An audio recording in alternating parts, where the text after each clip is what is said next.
Je lui ai dit que ma docteure savait mieux que lui, et j'ai refusé de lui pardonner. Franchement, jamais je n'aurais cru me retrouver à hurler sur un parking d'hôpital. Mais c'est ce qui est arrivé. Mon mari, Lucas, et moi, on est ensemble depuis 6 ans, mariés depuis 4. Et c'est la première fois qu'une dispute me fait douter de tout. Je suis enceinte de 33 semaines. À 20 semaines, ma gynéco m'a dit que j'avais un problème appelé placenta praevia. En gros, le placenta bloque la sortie du bébé. Parfois ça bouge avec le temps, mais chez moi ça n'a pas bougé. Du coup, je suis programmée pour une césarienne dans 3 semaines. Ça a commencé à devenir sérieux vers 30 semaines. Ma docteure m'a mis sous restriction stricte. Pas de sport, pas porter plus de 5 kilos, pas rester debout trop longtemps, et surtout pas de sexe. Elle a été très claire. Le moindre saignement pouvait déclencher un accouchement prématuré et mettre le bébé et moi en danger. Lucas a complètement pété un câble à cause du pas de sexe. Tous les jours, il en parlait. Le matin, pendant que j'essayais juste de manger mes céréales sans vomir. Le soir, quand je m'affalais devant la télé, les pieds gonflés comme des ballons. Il me massait les épaules, mais c'était juste pour revenir à la charge. Je répétais les consignes du médecin, mais lui levait les yeux au ciel. T'es pas en sucre. Ou alors, les médecins exagèrent toujours. J'étais crevé, mal partout. Et honnêtement, le sexe, c'était le dernier de mes soucis. Il y a 3 jours, je pliais des petits vêtements de bébé dans notre chambre quand il a lancé un long discours. Il disait que les médecins inventent des problèmes pour faire plus d'argent,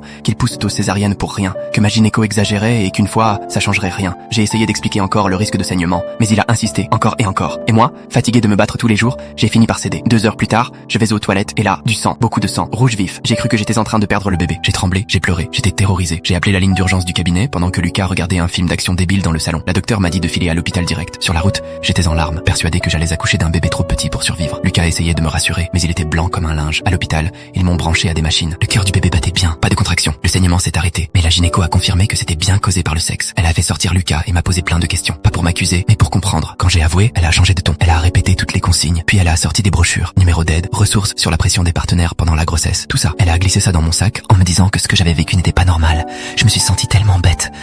Mais elle avait raison. Dans la voiture, j'ai explosé.